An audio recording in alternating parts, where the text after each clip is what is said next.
You heard Coach Reid say it a little bit earlier.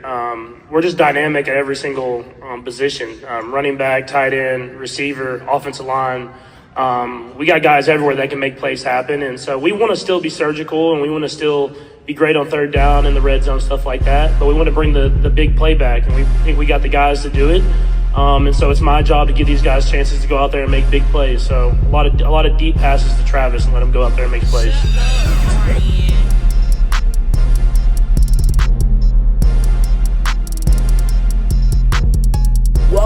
Welcome to the pod.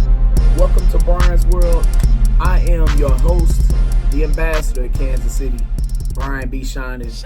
And I am so honored and blessed that you're here with me. And I know and I realize that you could have been anywhere else in the world, but you're here checking me out.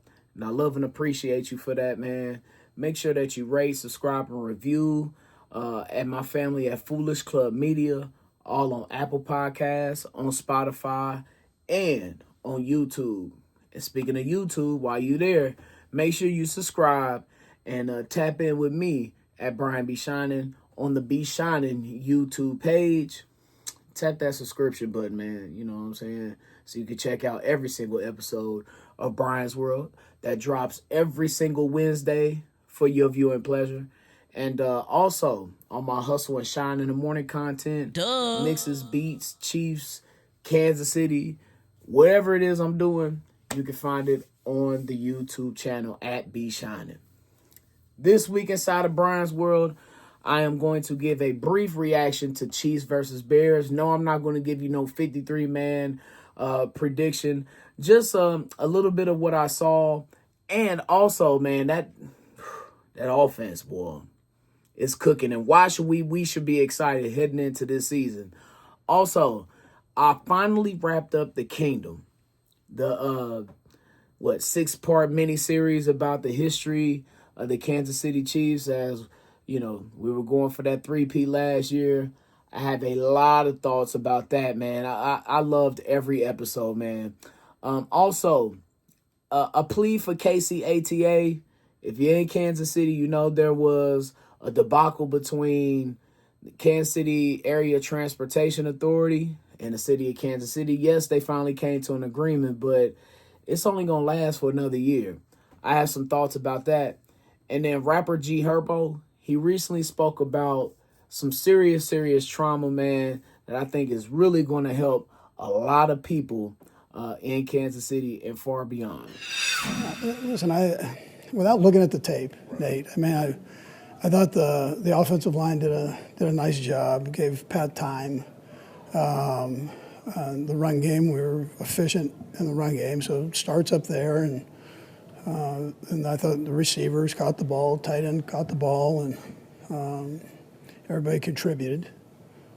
Pat looked smooth, confident, trust in that group. So I thought it was a pretty smooth operation for tonight. I mean, it's preseason, but a smooth operation, and we needed to get some reps there, and we got some reps. Everybody came out healthy. Do you see what I see? Man, that offense was smoking against the Chicago Bears. That's what the fuck I'm talking about. God, that's what I'm talking about. The defense, too, man. We'll get to that in a second, but I think that we saw a glimpse of what these 2025 Chiefs are actually going to be. And we actually saw it in the Super Bowl last year. We've been talking about it all offseason, about the emphasis with the deep ball and actually allowing Patrick Mahomes the time and confidence enough to sit back there and know that he can deliver the deep ball. Now, yes, all right, it's preseason. We all know that, man. But it's one thing to go against NFL talent when the live bullets are actually going through. Preseason or not, man, it means something. The execution means something. The fact that they look like a potent offense. We haven't seen an offense like that from this Chiefs team since 2022. To be able to be competent and attack down the field, Patrick Mahomes wasn't rushing. He, of course, you know, he was doing him on some plays where he needed to scramble and make a play. And that's a part of the Patrick Mahomes repertoire. That's the PM2 experience. But for the most part, he was able to be comfortable, and the offense just looked very efficient. Very efficient, man. Converting some third downs, 3 drives with Mahomes and 3 scores. Hell yeah, take it all day. Did he play a little longer than I thought? Yes. And I'm glad he did, though. I think the offense needed the reps. I think they needed to be out there on the field against live NFL competition. And to me, that only helps. It doesn't hinder. Nobody got injured, which is, of course, to say the great thing about all of that. But, man, to see Mahomes out there with the offense looking sharp and looking how they're supposed to be, how we all thought that they would look heading into this season, it felt refreshing. It made me more antsy for the season to come up, just like I'm sure that you all are feeling that right now as well. But, man, it's been a minute since we've seen that offense like that. It was really, really, really exciting. And a reason why he was able to throw the deep ball is the other thing we've been talking about all offseason is the offensive line. They held up damn well. Josh Simmons, no pressures the entire preseason. Kingsley Su'Mataia looked like he got some great coaching this past week from Andy Heck because the Seattle tape was not good to him in the pass blocking part of things. But damn it, he looked good against the Bears. I didn't see too many plays where Mahomes was under duress or there looked like it was some sloppiness or some missed assignments, anything like that. I'm sure it could have been a few. But for the most part, man, that left side was looking good.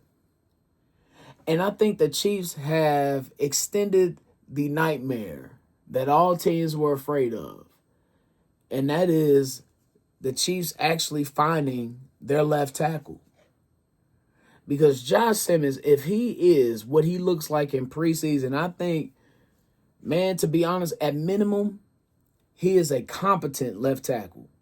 I think that is the floor right now for Josh Simmons. He looks strong coming off the injury. He looks fast. He looks quick. He looks like he knows what the hell he's doing. And this could be scary for the National Football League. I'm telling you, this is what the Chiefs have been missing. For the past 2 years, left tackle has been a complete issue. Donovan Smith, I believe, started a lot of the games in 2023 for that Super Bowl winning team. And he was on his last legs. He wasn't even a decent left tackle at the time. I think he was like a little below average. But my point is, you give Patrick Mahomes enough time on that left side, and we can do whatever the hell we want to do. Got the running game coming back. We know about the receiving corps now being a strength for this offense. I am looking for big things for this offense this year. It shouldn't be no, oh, well, this offense is number 15 to number 11 in the league. You know, they're doing okay. We winning by 1-score games, this, that, and the third. Nah, man. I'm going to be tough on this offense this year when usually I give a little slack. And, of course, there's a case-by-case thing because, injuries are involved. And that's the biggest thing. I don't even need to say any more than that. With the injuries being involved, that always plays a big part in how the season will go. But if you keep Hollywood Brown out there with Xavier Worthy, with the starting offense that we know and love, it's going to be fireworks. And it's going to start at that offensive line with 76 and 71. We know about the right side. The right side is okay. You might get some penalties with Jawan Taylor, but he's not giving up too many sacks for Mahomes. You know what you got in Trey Smith and Creed Humphrey. It's that left side, man. That's going to determine whether the Chiefs win a lot of games or not. But you saw what the Chiefs offense could be if that left side holds up. And that is the key to the season for me, man. So it was just so good to see that offense clicking on all cylinders against the Bears. As far as the defense is concerned, I'm excited to see these young guys as well. But Ashton Gillotte, though, did y'all see him against the Bears? Lord have mercy. The Chiefs' defensive line may be a problem if guys can stay healthy. If Omar Norman Lott can be who we think he can be, and if Ashton Gillotte performs the way he did against the Bears, you got Felix on IR, and then they bring back Derek Nandi as well. But this D-line, man, I'm excited to watch it. I haven't been this excited about a Chiefs team since 2022. And, of course, that was the year where not a similar situation because you lose to the Bengals in the AFC Championship game, but it's similar in the way of there are so many doubters of the Chiefs this year. And all of the pettiest of the Chiefs fans, including me, I'm one of the more petty ones, cannot wait to get revenge on all of these teams and all of these commentators. It's really the commentators that's fueling everything. Because most of the time, they don't know what the hell they talking about anyway. They don't know more than you and I. They're just spouting off their opinion. And these guys are really giving the Chiefs so much bulletin board material with their perceived deterioration of Patrick Mahomes and this Chiefs offense, man. And they let their hearts get in the way of their minds a lot of times. That's what I'm noticing recently. It's like, oh, I hate the Chiefs. I'm tired of seeing them, blah, blah, blah, blah. Like, okay. So you're going to allow yourself to say some dumb shit because your heart is tired of seeing the Chiefs? Because your little feelings get hurt and they bring up this team can't be lucky again with the one-score games, blah, blah, blah, blah. A lot of people say that the Chiefs are lucky, but to me, of course, the old Chinese proverb, I guess it is, luck is when preparation meets opportunity. And the Chiefs were well prepared in each and every opportunity that was presented to them the last several years, because it ain't just last year that the Chiefs been winning these one-score games. It's coaching, it's a veteran presence, it's the ability to stay cool under pressure. It's several things. So, call it luck, call it what you want to, but Patrick Mahomes and his Chiefs offense are going to have a lot of people looking like dumbasses this year. You ain't lying, Brian. I'll leave it at that. One thing that concerned me with some Chiefs news this week, though, is someone firing a bullet into the office of head coach Andy Reid.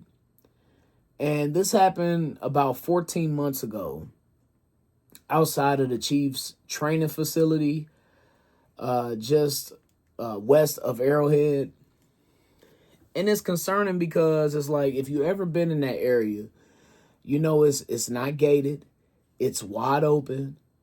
And something tells me that someone with a whole lot of information is involved in this somehow. Because number one, how would you know that Coach Reid is in his office this late at night? Because this happened at I think this happened allegedly at 12 o'clock at night or sometime in the middle of the night. That's one. Two, how did you know he was in there? How did you know where his office was located on the outside? How did you know that the schedule of... It's just several things that I'm questioning. Now, on the police department and communication and chief side of things, is the public supposed to know about this? I don't know. Maybe we publicly fund the stadium. The care about the Chiefs and the attention for the Chiefs is, of course, always front page news here when something is happening. So I get why you may want to tuck this information.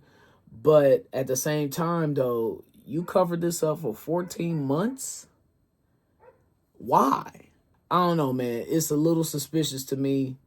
I guess it's a sense of not wanting to cause some panic. We don't want to see a situation where the NFL offices saw a month ago or so where a gunman opened fire up in the NFL offices and killed several people. And to my understanding, the Chiefs have now put bulletproof glass in Coach Reid's office.